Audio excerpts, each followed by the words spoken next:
สาธุใครที่เห็นคลิปแล้วจงได้อนุโมทนาบุญด้วยกัน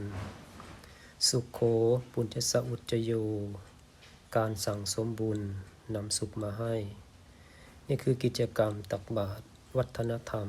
เสาร์แรกของเดือน ที่วัดโพศิลาซึ่งถือว่าได้จัดมาเป็นประจำปีนี้ถือว่าเป็นปีที่10แล้วที่ได้ที่ชุมชนได้ถือปฏิบัติกันสืบมาถือว่าเป็นกิจกรรมที่มีประโยชน์ในชุมชนเป็นการร่วมจิตร่วมใจร่วมไม้ร่วมมือในการมาทำกุศลคุณงามความดีการตักบาตรพระสงฆ์